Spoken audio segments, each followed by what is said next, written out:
What's happening, guys? My name is Adam, aka Speedy Spectrum, and welcome back to Let's Play and Dub The Legend of Zelda Link's Awakening for the Switch.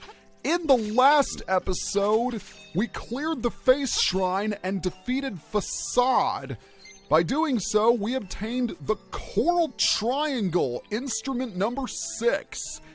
In this episode, we're back to obtaining collectibles, but don't worry. This is going to be a little more exciting compared to the last videos where we just spent all day hunting secret seashells. Don't worry, we'll do that, but we'll also be exploring new territory, which makes it all the more exciting. And on that note, let's do something boring. Since we've cleared another dungeon, a new figure is available for us at the trendy game. It's a Shy Guy! Shy Guys have always intrigued me. And yes, it's because of their masks. What's really behind them? Only Luigi knows. And I'm not lying, because in Mario Power Tennis, during Luigi's victory cutscene when he wins a tournament, Shy Guy presents him the trophy, his mask falls off, and... Are you serious, game? I'm sorry, I was robbed. There can be no other explanation. I was robbed. That should have gone on the conveyor belt. Okay. That infuriates me to no end. Come on, game. And now I'm going to have even more trouble because it's just going to slip out and I'm not going to be able to get it and it's going to get frustrating and I'm just venting a... All right, let's try this one more time. Right? Now, can we please get it? Oh no. Did the rupee get in the way? The rupee got in the way. Oh, wait, no. Never mind then. It slid down the conveyor belt anyway, and I didn't even grab it. That is hilarious. I've never seen that happen. Well, all right then. You got a Shy Guy figure. Just don't ask what's underneath the mask. As I said earlier, only Luigi knows from his victory cutscene in Mario Power Tennis. As for where the Shy Guy figurine goes... Oh, I forget, this is a figure, not a figurine. I have to remember I'm not playing Wind Waker. The figure goes right here in the family's house. Here we have a pedestal that says Shy Guy, so let's place it here. It's a Shy Guy figure. The eyes are holes, but why can't you see anything inside? Maybe because they are in fact headless. If you look through a Shy Guy's mask, you'll see nothing but a dark, empty void. That is why they are so lonely. Okay, I'm being completely ridiculous. Let's just get a move on. Our next stop will take us out of Mabe Village. But before we head out there, we're going to phone Old Man Ulrira.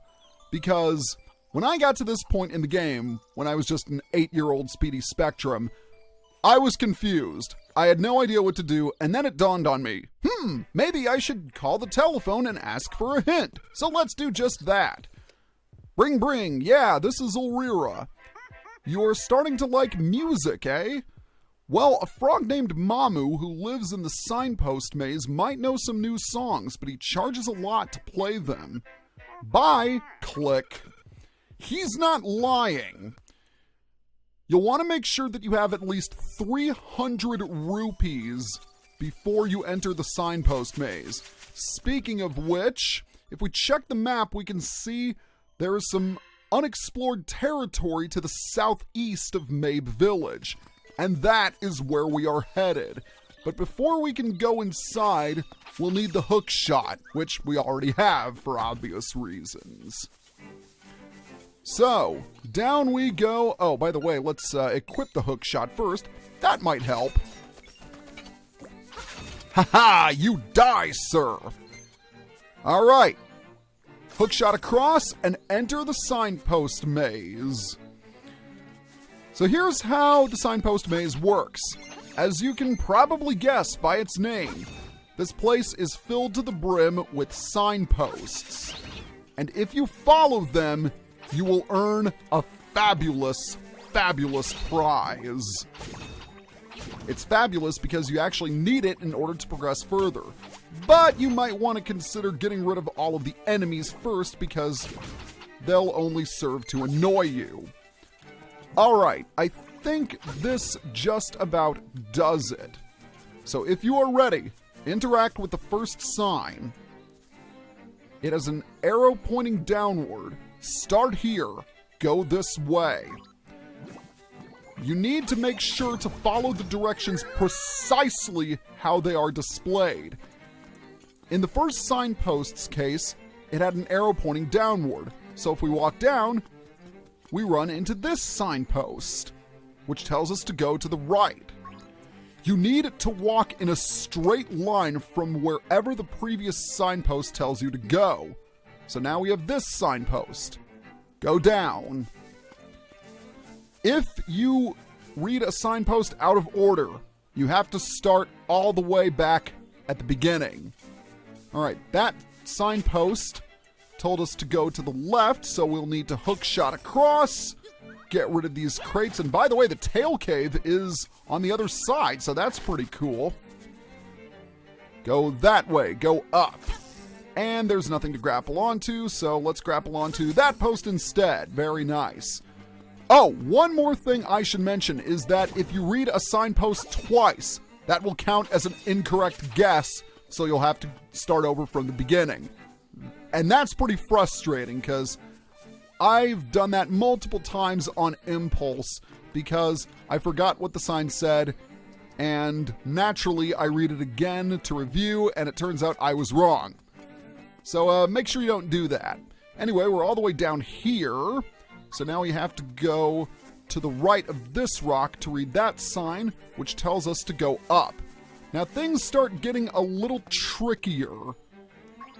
Remember that you have to walk in a straight line from where the signpost is at. So now we go down here. All right, with this sign you need to be a little careful because when you travel in this direction, you run into this sign, but it is not the one you want to read. Nope, it's this one that's next to the rock because the sign is in a straight line. Or rather, you have to walk in a straight line to get to it. So that's the one you need to read. And this one tells you to go to this signpost. Once again, don't read this one because that doesn't follow the line. Jump across. And I think this is the last one. Yes, it is. Great, you did it. Your reward is this way. The pool dries up, revealing a secret staircase. Let's go down.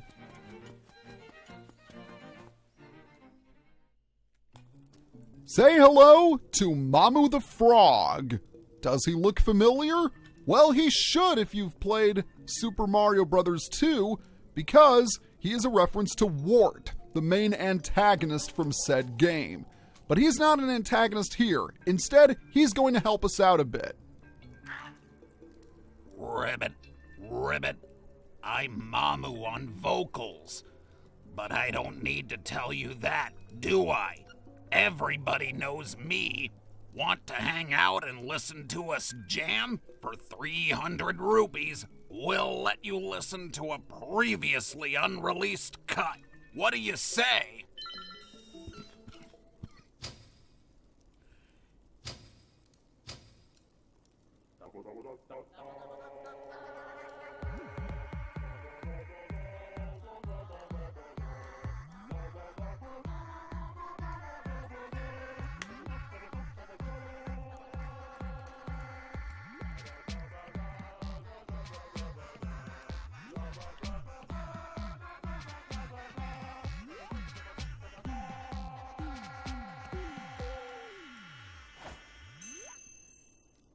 You've been a wonderful audience. No encores, bro. And with that, we have learned the third and final Ocarina song in the game, the Frog's Song of Soul. It's a very moving tune. It can even liven up unliving things. If you play this song, you'll make everything around you feel more alive. With the power of the Frog's Song of Soul, we will be able to revitalize the unliving and bring them back to life. And we're going to be using it very, very soon. In fact, we're going to head straight back to Mabe Village. But before I get to our destination, I want to mention one thing. Mamu is supposed to be a reference to Wart from Super Mario Bros. 2. If you remember that game, you'll know that it was just a dream, just like Link's Awakening. I don't know if that was the developer's intention, but I think it's a really clever idea. The fact that they incorporated and referenced a game that came out a couple years earlier. Because thematically, they're kind of the same. They're not real. Well, at least the environment you travel in isn't real. Anyways, with the Frog's Song of Soul in our hand, let's see if we can get any more information out of Old Man Ulrira.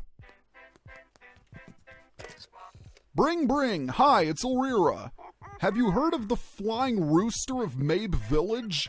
In the good old days, it used to give us rides if we held it above our heads. Now it is lying under the weather vane. Is that useful for you? I hope so. Bye! Click. Oh boy, is that useful! With a capital U.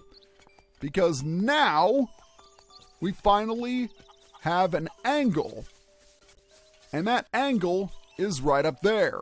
And so is my lag. So I'll have to cut until everything is sorted out.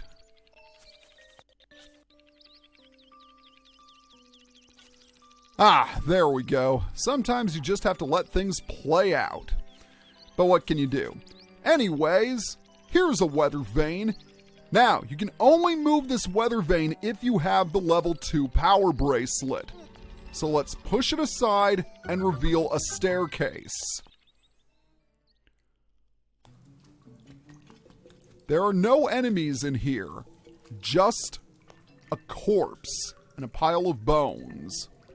Well, we just learned a song that can bring back the dead from beyond. So let's give it a test run, shall we?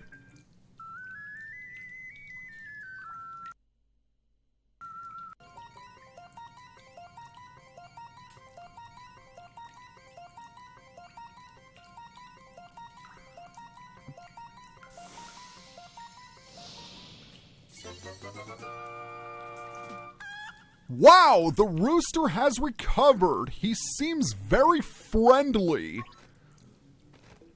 Just like Bow Wow and Marin, the flying rooster will follow us around. And whenever you pick him up, he will allow us to fly around the area. And best of all, this isn't limited. You can hold him indefinitely and you can fly anywhere you want. And I just realized that my connection had temporarily gone offline, which is probably the source of my lag. But I can't think about that right now. I should also address something. My secret seashell count is slightly different. That is because I paid a visit to the fisherman and obtained 2 more secret seashells. In order to get one, you have to catch a cheep, and in order to get the other, you have to catch a blooper. They will only appear in the fishing pond after completing the face shrine. So that's really, really important for us to know. Alright, let's go ahead and play Mambo's Mambo in order to teleport ourselves to Dompe's shack. Speaking of which, I should also mention something else. I paid a visit to Dompe, and after completing, the heart shortage challenge, That's it. I didn't obtain a piece of heart, nor did I obtain a secret seashell. Instead, once I bring up my item menu, I obtained a third fairy bottle, which is really nice. Let's take a quick look at the map. The signpost maze has been cleared up, as you can see. We've explored the majority of the island, except TLOZ mountain range. This is an area that has been mostly untouched. We went through it briefly when we got to the Angler's Tunnel. By the way, up there is our next destination. This is what the owl meant when he said, "Fly like a bird." Speaking of which...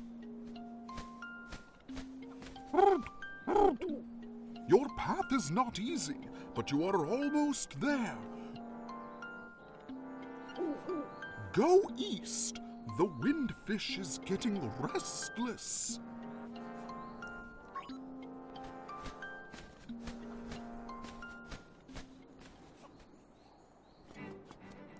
Admittedly, I don't know TLOZ Mountain as well as I do other areas of the game, but we're definitely going to be exploring it in this level, at least the eastern portion of it.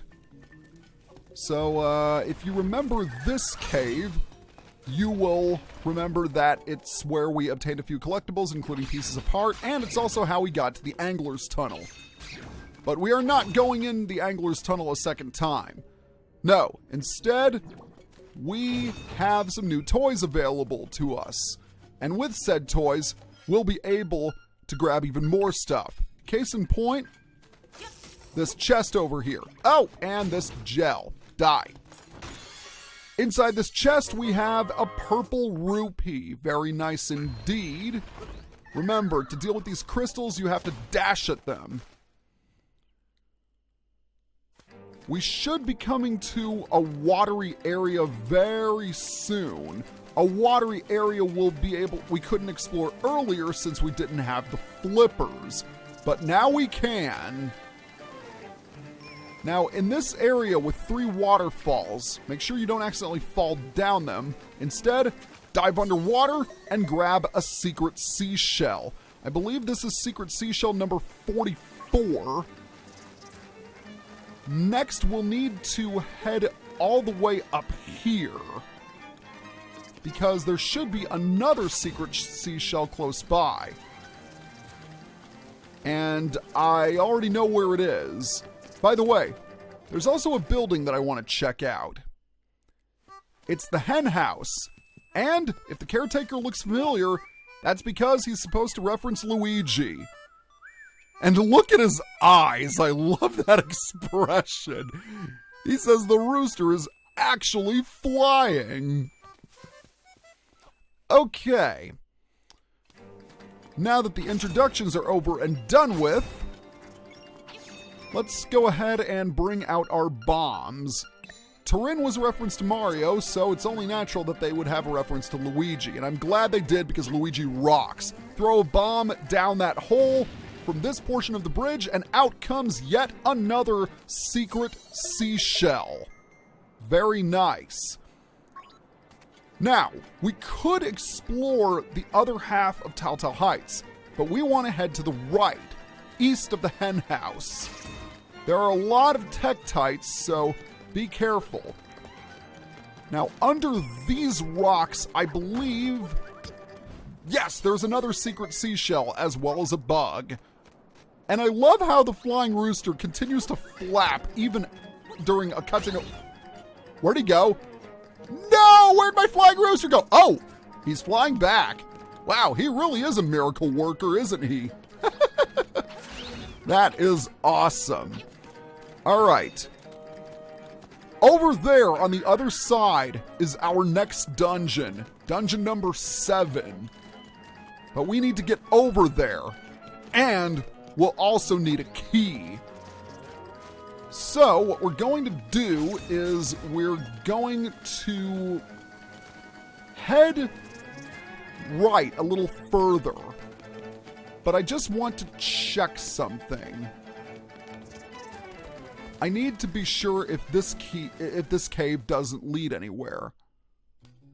Oh, actually, we do need to head in this cave. I just remembered. I had to take a closer look at my notes, but there is something that we'll need in here. Something very important. Now, we don't want to head to the left. Instead, we want to head up. And, with the help of the flying rooster, crossing these pits is a simple task. Because we can just fly across the gap. And take a look. You got the bird key. With this key, we'll be able to unlock the 7th dungeon, which we'll explore in the next episode because I'm already at 21 minutes. You'd think that with the number of tasks I have to do, it wouldn't take very long, but there's a lot of navigation, particularly in Tal Heights, since there are so many caves that you need to explore. Speaking of exploring, we're going to do just that. Now we're ready to head to the dungeon. And getting there can be quite tricky because, again, we've got a lot of caves to explore. But we're intrepid explorers. We are the mighty Link. Nothing is going to stop us. Not maze-like tunnels, nor, bats and fish, I guess? Okay, it doesn't matter. There is a bombable wall, but I want to see what's on the other side of this cave right here. Okay, actually, we do need to go down there, but first I want to take care of the bombable wall because I believe that's what's going to lead us to the next secret seashell. Speaking of which, we're getting close to finding all of the secret seashells. It won't be long now. And once we walk out, we find a very interesting puzzle. If you open one chest and then you leave, all of the chests will be considered open. This is a puzzle to get extra rupees. We'll take care of it momentarily, but for now, let's open this chest to grab secret seashell number 47. 47 out of 50. Count that. All right, now that we're here, let's take care of these chests. Each of them contains a Zol. And we need to open all of them without leaving the room. So what we're going to do is we're going to enter from the south, not from the north, because you can't solve the puzzle from that angle with how the rocks are positioned. So we're going to move this rock down and open this chest, which is yet another Zol. But now, with the 4 other chests opened, we'll open the final one and grab a silver rupee. Happy indeed. So there is a bit of extra cash in our pocket. For the love of me, I never solved that puzzle as a kid because I always assumed that you had to solve it from the top, not from the bottom. All right, we are done here. So now we can get to the next dungeon. What does this owl statue have to say? You are near the eagle's tower. Beware of the bird. Beware of the bird? What are you talking about? The flying rooster's awesome. All right. Up we go through the cave where we find even more keys. How are we doing for time? About 24 and a half minutes. So, oh, that's not good. Let's jump over there. And let's go ahead and get rid of you guys because you are irritants. Nothing more, nothing less. And I don't think there's anything down here. But there is up there. This cave is what is going to take us to the next dungeon. So we're going to head down again. I'm just about sick of these cavernous corridors. And what's worse, we're not done with them yet. Now, you can hookshot across using the rocks there, but, you know, the flying rooster's just so much more fun. And he did return in sorts in Oracle of Seasons, was it? Because you had to use Flying Rooster to get across Mount Cuckoo. There's a secret cave in here, and it contains a fairy fountain. Well, what better purpose to use our new fairy bottle? We're at full health, so we really don't need to be healed by the fairy. But trust me when I say this, these fairies are going to come in pretty handy in the upcoming dungeon. Now, at first glance, there's nothing here, but dig in the center of those rocks and we unlock another warp point. So now we can directly access this area of Tal Heights. Now, we want to enter this cave, I believe, because this is what's going to take us up to the higher level. All right, we're going to move up. And check out this pattern. Yeah, unnerving, isn't it? Let's just get out of here before that skull creeps me out even further. All right. Here we are. With the bird key in tow, we need to lift these rocks and unlock the locks.